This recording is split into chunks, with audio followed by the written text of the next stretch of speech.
Sunday వచ్చిందంటే ముక్క పడిందే నిద్ర పట్టదు. సాటర్డే నైట్ అయితే మార్నింగ్ ఏం తినాలి అని ముందే ఆలోచించేసుకుంటాం. అట్లా ఉంటుంది మన నాన్ వెజ్ గ్యాంగ్ డెడికేషన్ అంటే. ఇక మ్యాటర్ ఏంటంటే ఈ రోజు ఫిషింగ్ హార్బర్ వ్లాగ్ మామ. పొద్దున్నే నిద్ర లేచి మధ్యాహ్నం మేతకి ఏం చేయాలి అని ఫిషింగ్ హార్బర్ కి వెళ్ళాం. నేనైతే వెళ్ళడం ఇదే మొదటిసారి. అన్ని చేపలు ఒకే చోట చూడొచ్చు అని వినగానే లోపల నుంచి 3 ఉత్సాహం బయటికి తన్నుకొచ్చేసాం. ఇంకా అలా ఫిషింగ్ హార్బర్ అంతా ఒక రౌండ్ వేసాం. మంచి పాస్గా ఉన్న పిల్లని తీసుకొచ్చి ఇక్కడ 10 సెకండ్లు నిలబెడితే ఊరేసుకొని సచ్చిద్దేమో అలా ఉంది వాసన.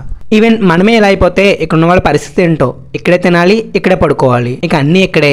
జీవితం అందరికీ ఒకేలా ఉండదు, ఇది మర్చిపోకండి. సో చాలా ఫిషెస్ అనేవి మనకి ఈ ప్లేసెస్ నుంచి డిఫరెంట్ ప్లేసెస్ అనేవి ఎక్స్పోర్ట్ అవుతూ ఉంటాయి. వీళ్ళు ఎవరో చేపలను ఆల్రెడీ కొనేసుకొని రిక్షాలో వేసుకొని పట్టుకెళ్ళిపోవడానికి రెడీ అయిపోతున్నారు. ఇంకా చేపలని ఉప్పులో ఊరబెట్టి ఆ బోట్ల పైన ఎండబెడతారనమాట. అవి మనకి ఎండి చేపలు అవుతాయి.